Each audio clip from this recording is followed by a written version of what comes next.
Biafra Isso, botou já dizia uma isso, né? poesia cantada dizendo: quem não tem um mal que não se espanta. Se espanta. E de onde vem essa loucura santa? E quem sabe explicar, dizer o que é normal? Fantasia ou vida real? Você conhece? Conhece não. Isso não é do seu tempo. Você não finge que conhece não, diretora. Você não finge que Quantos conhece anos não. ela tem? Ela? É. 25 que cresceu. 25 cresceu? É, 25 que Vixe. cresceu.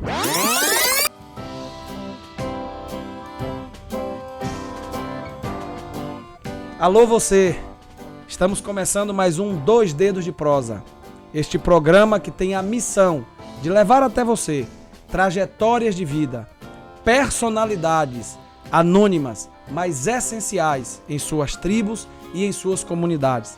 Pessoas simples e comuns, como você e eu, que fizeram da dificuldade oportunidade e que a partir do propósito de suas vidas conseguiram transformar a sua realidade e a de pessoas em seu entorno. Quero começar te pedindo para correr lá e se inscrever no nosso canal Alisson Gonçalves no YouTube e para seguir a gente no Instagram @alissongonçalves.ba. Aqui tem sempre um café quente, um abraço apertado e uma prosa afiada. Hoje comigo, Antônio Carlos Soares, doutor Antônio Carlos Soares, Isso. agrônomo, nutrologista, naturologista clínico, gestor em saúde pública, está aí formando, graduando, fitoterapeuta, iridologista e coach em programação neurolinguística. Rapaz, você tem de título o necessário para construir a ponte Itaparica-Salvador. Que bom, né? Estudado, hein? Rapaz, você alisou banco de faculdade, hein? Um pouquinho. Mas, para você que nos acompanha nesse momento, simplesmente Carlos Barba, meu amigo, meu companheiro, meu escudeiro durante muitos anos da minha vida. Não vou dizer quando você entrou na minha vida, porque as pessoas sabem que eu tenho 38 anos e vão calcular a sua idade. E vão Esse é que é o calcular grande a sua problema. idade. Esse é que é o grande problema. Mas, Carlos, esse programa, como nós dissemos, esse bate-papo leve, descontraído, sem roteiro, sem muitas regras, só as que o Dr. Ícaro nos impõe aqui no estúdio. No estúdio. Ele tem como missão apresentar trajetórias como a tua. Tu é natural lá do sul da Bahia, meu conterrâneo, Deus. A nossa querida Deus, né? estudou, se qualificou, foi empresário de alguns ramos, dentre eles o que eu tenho a maior memória do ramo de telecomunicações. Uma vida estabilizada, tranquila, de uma família organizada, com um pai latifundiário, pastor, uma mãe apaixonada pelos filhos, sobrinhos e netos. Verdade. Quem é Carlos Barba? Quem é Carlos Barba? Primeiro, um amigo. Um grande amigo. Tenho em você e sou um grande amigo. Sou amigo de quem precisa. Sou amigo de quem necessita de forma imediata ou indireta. Eu sou um amigo. Sou um estudioso. Sou um analista de comportamentos. Sou músico. Sou um cristão. Sobretudo sou pai. E sou um batalhador. Sou um batalhador. Eu sempre digo publicamente do testemunho da tua força emocional, da tua força psicológica, porque você já acessou tudo que o dinheiro, a fama no seu universo de vida Lógico. e podem proporcionar a uma pessoa. E em algum momento da vida, assim como Jó, você que se define como cristão, você perdeu muito, senão tudo, ou perdeu tudo, senão muito. Muito. E continua se mantendo em pé. Lutando, né? Continua com a mesma disposição, com a mesma alegria daqueles que te conhecem. continua crendo na vida, crendo no indivíduo, crendo no melhor que cada um traz consigo. E você fala aí, com certeza, é a sua mais marcante característica. É ser um amigo leal e muito presente. O que te sustenta e o que te mantém em pé? Qual é o propósito de vida de um homem que só perde para Fábio Júnior em matéria de casamentos? Em matéria de filhos, tem quase as 12 tribos de Israel e que já começou e recomeçou diversas vezes projetos de vida. Olha, Alisson, eu ligaria isso aí justamente à minha educação. O meu pai sempre tentou nos preparar para a vida. Nós não fomos criados com mimimis. Fomos preparados para vencer os nossos problemas, as nossas limitações, os nossos dilemas, né? Ele sempre dizia o seguinte: enquanto o filho do vizinho estava brincando, nós estávamos estudando. Eu me lembro que o primeiro dia de aula, quando eu cheguei, tinha 7 anos, eu já sabia ler, escrever, e já sabia toda a tabuada. E quando a professora chegou, eu falei assim: mas vem cá, você já estudou quantos anos? Nunca estudei, professora. Eu sei que com 15 dias eu já fui levado para a 3ª série. Isso porque meu pai sempre cobrava de mim. Ele saía de casa, ele deixava uma lista infinda de programas, de problemas, entendeu? Para eu estudar. E era a maior dificuldade para minha mãe tentar ensinar alguma coisa que nem mesmo ela sabia. Entendeu? Mas nós éramos forçados a estudar. Porque meu pai sempre falou o seguinte: a vida sempre é dura, mas ela é mais dura para quem é mais mole. Entendeu? E eu sempre fui levado por esse prisma de correr atrás, de que não é fácil, de que nada é fácil, mas que a gente consegue com um pouco de esforço. É pior não lutar, é pior entregar o jogo, entendeu? É pior se dar por vencido, mesmo porque, o que adianta? O que você vai deixar de herança para os teus filhos, para a tua posteridade, para os teus amigos, para aqueles que te cercam? Qual a tua influência? Ela é benéfica? Ela é neutra ou ela é maléfica? Eu pretendi deixar alguma coisa de herança para os meus amigos, para os meus filhos, de benéfico. Por isso cobro muito deles também. E com os amigos eu tento ajudá-los naquilo que mais posso fazer. Entendeu? Em termos de orientações, em termos de palavras, entendeu? Em termos de colo amigo, de ombro amigo. Entendeu? Então, esse é o meu propósito de vida, ajudar alguém. Você é a prova disso. Você acompanhou parte da minha vida e sabe o quanto eu valorizo a amizade, o quanto eu ajudo a amizade, o quanto eu me realizo na realização dos meus amigos. Entendeu? Então isso eu acho que é um propósito de vida muito grande que eu tenho. E você fala de herança. As pessoas tendem a compreender como herança patrimônio acumulado, testamento escrito, deixado, físico, material, e não tem nada de errado nisso, não é? Não tem, nós não estamos aqui colocando isso sob júdice, né? Mas se hoje abrirmos o testamento de Carlos Barba, qual é o maior prêmio, o maior bem, o maior tesouro e a maior herança que ele deixou para os seus amigos e para os seus amigos? Eu acredito que... Eu diria que vários patrimônios. O primeiro dele é o exemplo de que vale a pena você buscar. E que é praticamente obrigatório você correr atrás de alguma coisa que é o conhecimento. Acho que deixei uma boa herança no campo musical. Somente na cidade de Ilhéus eu tenho várias pessoas que passaram pela minha tutela e hoje são músicos. Em termos de profissionais também posso ajudar muito, entendeu? O meu caráter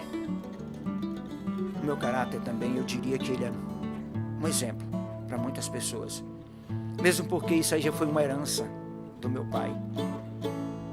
Ele sempre nos cobrava que fôssemos alguém em que não tivéssemos medo de ser acusado de alguma coisa. Problemas a gente sempre tem. Vicissitudes a gente sempre consegue viver e superá-las. Mas eu acredito que o maior de todos é um exemplo de cristão que eu tento sempre transmitir para as pessoas. Porque de que adianta a gente ganhar tudo aqui e perder a nossa própria alma? Diversões a gente tem, seja ela em qualquer âmbito da vida, em qualquer prisma, a gente sempre tem essas coisas. Mas isso é tudo temporal, isso passa. E aí? O que você pode deixar de substancial para a pessoa? É que ela se norteie e que pense que existe uma vida além da morte. E que ela pode acessar essa vida. Eu tento fazer justamente isso aí. Para os meus filhos, eu quero o melhor. E tento dar o máximo que posso naquilo que me é presente. Para que eles também sejam alguém na vida. Entendeu? Então eu acho que é mais ou menos por aí.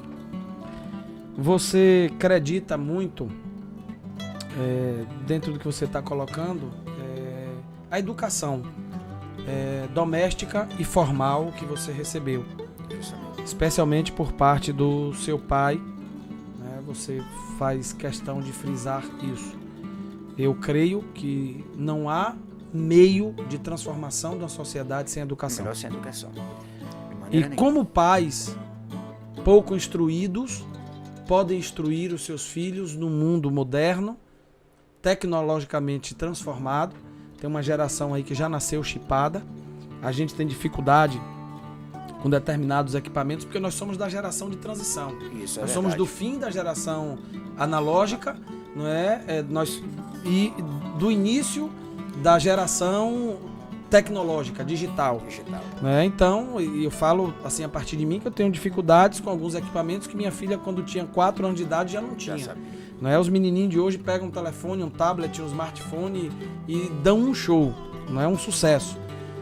Mas a grande maioria da população é formada por pessoas muito limitadas, sem acesso à educação formal e despreparada na formação e na condução, na influência do caráter dos seus filhos. E aí a ausência do Estado, ela é latente em muitos aspectos, eu digo do Estado como um todo, né? Do ente da federação.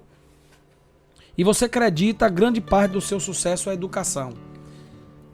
Qual foi o momento mais pujante, de maior conquista e realização pessoal, né, de Antônio Carlos, de Carlos Barba? E de que forma você alcançou esse ápice do seu melhor momento como um jogador de futebol? Né? Um jogador de futebol é um atleta de alto rendimento. Né? Ele tem um momento que ele é extraordinário. O momento que ele sobe no pódio, em que ele recebe a medalha, que ele levanta o troféu, né? O momento de glória da carreira profissional, pessoal de Antônio Carlos. Qual foi esse momento? E eu acredito que a minha virada foi justamente quando eu ouvi falar na educação adventista e que eu não sabia o que era, porque eu era filho de pastor batista, criado na igreja batista, e agora de repente eu vou para um colégio adventista. Ideologias eclesiásticas à parte, isso aí vamos esquecer, e vamos focar justamente no meu lado profissional e no lado estudos. Até porque nós só temos 2 dedos de prosa, não temos 10. Justamente. E foi lá que começou a minha virada, onde eu me formei, terminei o 1º grau, terminei o 2º grau, e também ingressei numa faculdade, que foi na UA, na Universidade do Amazonas, que me formei como agrônomo. Foi a minha primeira conquista, mesmo porque eu já estava predestinado ao fracasso, porque meu pai não acreditava que eu me tornasse alguém. Mas não era meu sonho ser um agrônomo. Eu sempre quis trabalhar com... Perceba, desculpe lhe atravessar, você fala que se sentia ou já era predestinado a fracassar, Porque o teu pai, neste aspecto, não acreditava em você. Não acreditava Aí em quando mim. a gente olha, cristão que somos, a história de José. Né? José tinha sonhos. E Isso. sonhos literais. Literais. José sonhava, não é, que um dia ocuparia um posto de governança sobre sua família. Os sonhos dele eram sobre a sua família. Isso, Né? O era sonho verdade. dele é que ele governava sobre os seus irmãos, que o seu feixe ficava de pé e os outros se Se curvavam. inclinavam. Né? Então, todo o sonho de José, ele era na direção de destaque sobre a sua família. Não é? E não era algo proposital nem premeditado, era o sonho do coração de José. E o sonho que Deus havia colocado no coração de José. E os primeiros adversários que José encontrou Foram seus Foram- próprios irmãos. os seus irmãos, a sua família. Justamente. E aí, para você que nos acompanha, fica uma importante lição. Para conquistar o seu propósito, para realizar o seu sonho, para concretizar, materializar os seus projetos, muitas vezes você enfrentará a oposição, inclusive da sua família, daqueles que estão perto de você, mas não acreditam no seu potencial, daqueles que não querem o seu destaque, porque a vaidade do seu coração é maior do que o amor que sente por você. Pega essa dica. Se for preciso, você vai ter que muitas vezes enfrentar É verdade. até aqueles que lhe dizem ter bem querer. Justamente. E eu me lembro o seguinte, um incidente, Alisson, que uma vez meu pai comprou um carro e eu fui mexer nesse carro e desengrenei a marcha. Eu tinha, parece que 7, 8 anos. Entendeu? E o carro deu ré, estava na ladeira, e bateu no fundo. Meu pai me falou uma frase que eu nunca esqueci, e ali eu comecei a mudar a minha vida. Ele falou o seguinte: você nunca vai ser um motorista. Entendeu? Daquele instante eu falei assim: poxa vida, eu tenho que virar a minha vida. Eu tenho que ser alguém. Eu nunca bati um carro. A minha carteira é uma das maiores. Mas eu apliquei esse método de querer ser o melhor, não para suplantar e superar ninguém, nem passar por cima de alguém, mas como realização própria. Eu sou naturologista clínico graduado, que foi o meu primeiro sonho realizado, de fato, do meu querer, do fundo do meu coração. Primeiro propósito Primeiro alcançado. propósito, entendeu? Então eu trabalho muito, eu me sinto realizado quando consigo não ganhar o dinheiro de uma consulta, mas transmitir o conhecimento e transmitir a saúde através do meu conhecimento. Eu acho que isso é a realização que não tem preço. Dalai Lama, um dos maiores líderes que a humanidade já pôde conhecer, Dos sábios, né? diz que para ele o grande problema da humanidade são os humanos, que gastam todo o tempo para ganhar dinheiro, depois gastam todo o dinheiro para recuperar a saúde E ganhar um que pouquinho havia mais de tempo. perdido, e que vivem como se nunca fossem morrer, e que morrem como se nunca tivessem vivido. Você viveu intensamente. Foi músico, tocador de trio elétrico. Ainda sou músico. Não. Foi músico profissional, viveu da música. Isso é verdade, por um tempo. Artista de trio elétrico. Você é compositor. Você é psicoterapeuta. Psicoterapeuta. Tem uma história de vida muito semelhante à da maioria dos brasileiros. Repito, sempre teve uma condição extraordinária do ponto de vista material. Dos seus negócios, a empresa quebrou, você saiu do negócio, saiu do ramo, precisou recomeçar a vida, mas tem um acúmulo aí de pessoas que passaram pelas suas mãos, quer seja como músicos, como pacientes, cuidados e acompanhados por você. E nessa desordem, nessa preocupação com o mundo, nessa crença de humanizar os seus filhos para entregar à sociedade seres humanos na essência da palavra, o que Carlos Barba viu de mais impactante até aqui na vida Se Antônio Carlos, no seu consultório, pudesse hoje tratar uma patologia dessa humanidade que padece por falta de amor, por falta de empatia, que padece pela violência sexual, que padece pelo feminicídio, que padece pela homofobia, que padece pela intolerância. As pessoas estão adoecidas e sendo literalmente mortas pela intolerância do outro. E se do seu consultório você pudesse diagnosticar e tratar uma patologia social na tentativa de construir um ambiente, um universo, um mundo melhor para os seus filhos, para os meus filhos, para os idosos que estão encerrando a sua passagem nessa terra, que patologia você trataria? Eu diria que entre 70% e 80% das pessoas que eu tenho lidado, que eu tenho ajudado, todas elas têm seus traumas emocionais. Como você falou, o mundo está doente. Entendeu? Ele está doente da mente, do emocional. Entendeu? Eu diria que hoje quase todas as doenças, elas advêm todas do sistema imunológico, não, do sistema psicológico. Os traumas que sabe que as pessoas se envolvem. Geralmente todo trauma emocional ele é sucedido por um trauma físico.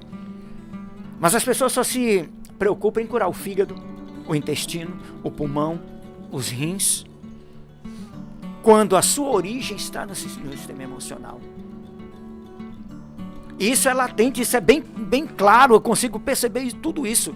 Então quando alguém chega lá comigo e diz, eu estou com problema de fígado, aí eu vou procurar qual é a sua história. Qual a sua história de vida? E todas elas estão relacionadas a traumas do passado, familiar, de relacionamento. Todos eles são sucedidos por traumas físicos. Então, se eu hoje pudesse curar, eu curaria a mente do ser humano. Entendeu? Nós temos uma escritora, que é Ellen White. Ela diz o seguinte, que muitas pessoas, ao passar pela vida, morrem e sofrem e param em hospitais justamente por conta dos seus traumas emocionais. Então, se você cuidar do emocional do ser humano, você cuida do resto. Porque o nosso organismo, por si só, ele debela a todas as debilidades. Ele elimina todas as debilidades, desculpe a redundância. Entendeu? Ele elimina todas as debilidades. E eu tenho visto isso de forma bem prática quando as pessoas me procuram. E eu me lembro de uma pessoa, uma pessoa que se tornou muito minha amiga, que ela veio com síndrome do pânico e que estava com H. pylori e seu intestino não funcionava muitos dias. E eu comecei a conversar com ela, você não vai passar nada para eu cuidar, não? Eu falei assim, não, primeiro vamos cuidar do que interessa mais. E começamos a conversar e comecei a cuidar da mente dela. Logicamente que eu também passei alguma coisa para resolver o problema estomacal, intestinal dela. E ela saiu num espaço de 6 meses e foi resolvido o trauma emocional dela. Ela já não tem mais síndrome do pânico, entendeu? E não tem mais depressão. E, consequentemente, não sofre mais com problemas com o estômago e intestinos, entendeu? Então, o ser humano hoje está doente pela mente. Resultado de quê? Resultado da corrida desenfreada atrás de dinheiro, atrás do saber, atrás de um carro, atrás de uma faculdade, de uma casa. É uma pressão muito É uma grande, pressão, justamente. Do ambiente social. O meio social cobra. A necessidade de autoafirmação o tempo inteiro. Incrível. Porque nós somos muito mais cobrados de fora para dentro do que de dentro para fora. Isso. Não é? O consumismo, que na minha opinião, é a via expressa que tem levado as pessoas, não para essa rotina desenfreada de luta, de batalha, os traumas das emoções guardadas da infância, daqueles que sofreram os abusos, daqueles que sofreram as explorações diversas daqueles que sofreram,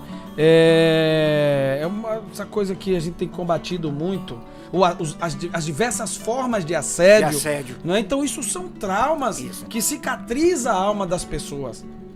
E essas cicatrizes na alma precisam ser tratadas. Se nós não tratarmos, se não forem erradicadas, você continua tendo os mesmos problemas pelo resto da vida, entendeu? O grande problema é que você termina encurtando a sua vida. Isso é muito sério e ninguém dá atenção de maneira especial a isso aí. Hoje, pra você ter uma ideia, o índice de suicídio entre os jovens é imenso, é grande demais, entendeu? Os jovens lacerados numa alimentação errônea e a síndrome do pensamento acelerado os levou a não ter foco em nada, a pensar que tudo é fácil, que tudo se conquista do nada e que você, se não estudar, se você não procurar crescer, entendeu? Se preparar para a vida, você vai conseguir alguma coisa. Isso, infelizmente, está tormentando e desvirtuando a maneira de pensar com relação à vida futura. Então nós temos uma geração hoje aí que a gente não sabe qual vai ser o fim dessa geração. Infelizmente, são doentes emocionais. Você coloca aí um ponto importantíssimo, porque se nós não dominarmos as nossas emoções, não é que as emoções são ruins, não. Não. O ser humano que não é capaz de se emocionar. Gerenciar, né? O ser humano que não é capaz de sentir, de auscultar, né? Que é mais importante do que escutar. Né? Na verdade é auscultar, né? Que é mais importante do que escutar. Aquele que não é capaz de ir além do que os olhos humanos veem. Você, como iridologista, né, especializou-se em ver com os olhos do outro e encontrar nos olhos do outro a sua fragilidade. Nós precisamos trabalhar essa sensibilidade. Estamos carentes de pessoas que olhem com seus olhos e vejam através dos nossos olhos a marca que nós trazemos na alma, pela angústia de um relacionamento fracassado, por um plano que ora foi desfeito, por um propósito que abandonamos no meio do caminho. E isso tem levado as pessoas a se sentirem inferior. Isso tem colocado as pessoas num lugar ou num compartimento abaixo da prateleira. Se sentem incapazes, né? A nossa intenção ao trazer pessoas aqui como você é falar para você que nos escuta nesse momento, esteja onde você estiver, que o teu caso tem jeito. Tem jeito, sim. Que o fundo do poço, ele chega para todos nós. A diferença é o comportamento que nós adotamos ao estar no fundo do poço. Isso é verdade. E o desejo de sair de lá, de retornar a conduzir as nossas vidas, a reequilibrar as finanças, a reposicionar o sentimento do desejo do coração, ao reconstruir o relacionamento com amigos, com parentes, com a família, devem ser menores do que a vontade de viver. É verdade. Porque quando morre um sonhador, o sonhador já morreu. Já morreu. E com ele vão os seus sonhos, né? Não há quem possa ter ido longe demais que não tenha caminho de retorno. Isso é verdade. Então, tratar a emoção das pessoas, ajudar as pessoas a gerenciar as suas emoções, é a maior tarefa que nós temos enquanto seres humanos. E só conseguiremos fazer isso com empatia. Quando eu assumir o lugar do outro. Quando eu deixar de ser o juiz, o algoz do meu irmão.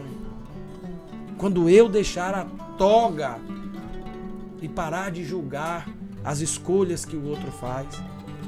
Porque toda escolha é motivada por um sentir. E o pior dos sentir é quando você já não sente que não sente. Que não sente. Aí você perde a cauterização da mente. Aí você perdeu a sensibilidade. E do coração, né? A razão do existir. Então, esse tratamento das emoções, esse gerenciamento das emoções é algo urgente. É algo urgente, né, em todos nós e para todos nós. Eu queria deixar um recadinho aqui, é o seguinte, para você.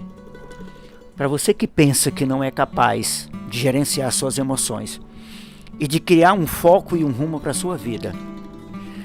Aquele garotinho que um dia foi desafiado pelo pai porque mexeu no carro e ele falou que ele não seria um motorista, ele conseguiu. Ele conseguiu vencer.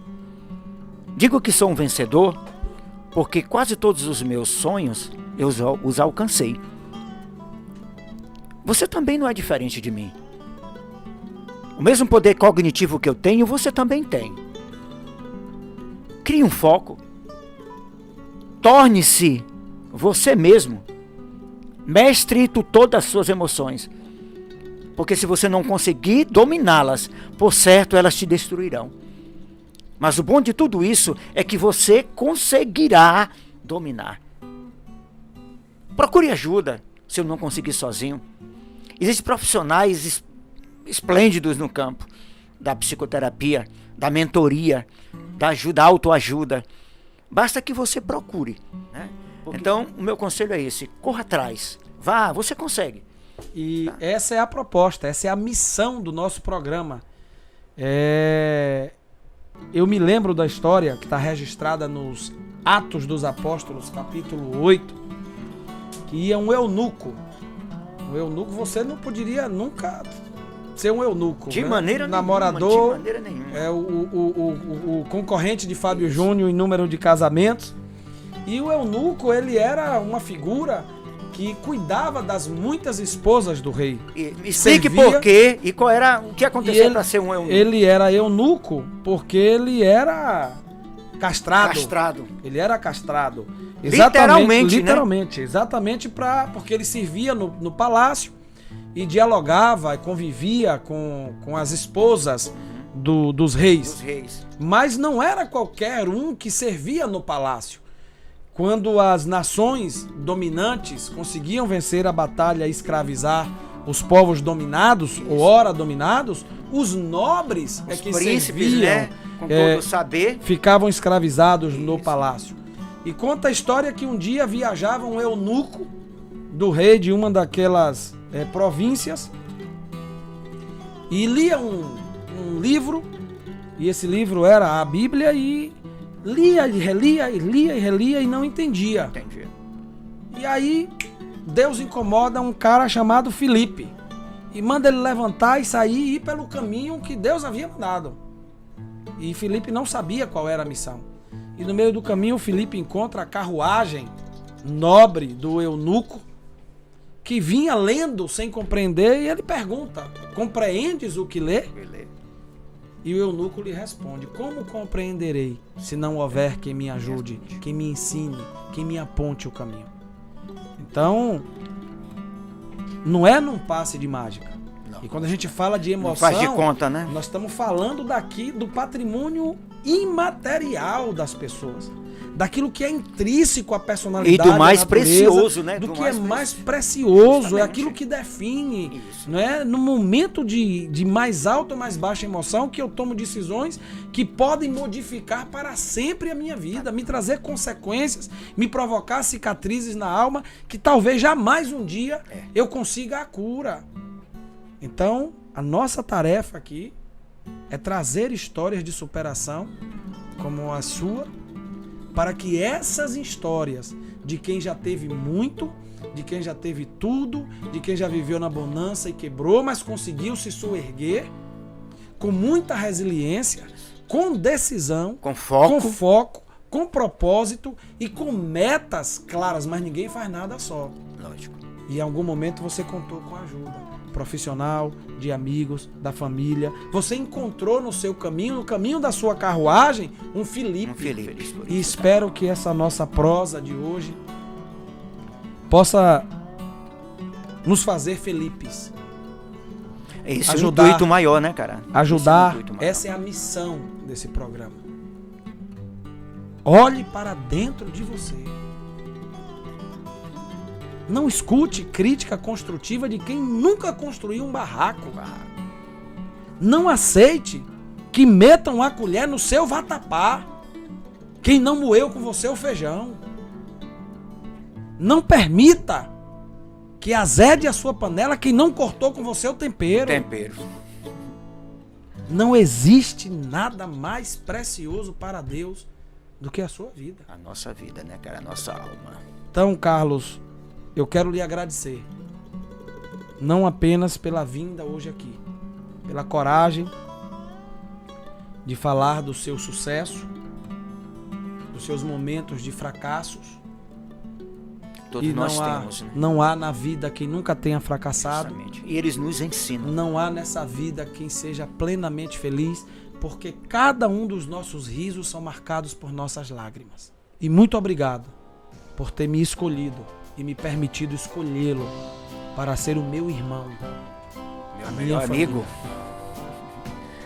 Deus abençoe Amém, meu amado. a sua luta, Em a frente, sua caminhada, a em sua frente, tamo trajetória. Você que nos acompanha aí, segue a gente no Instagram, @alisongonçalves.ba. Se inscreve no nosso canal, ativa aí o sininho das notificações. O nosso canal é Alisson Gonçalves. E vem com a gente, porque as prosas aqui são sempre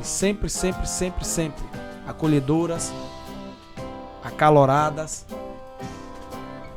e principalmente com muita empatia para cuidar do melhor que você tem. Isso é verdade, né? Exemplos de vida, né?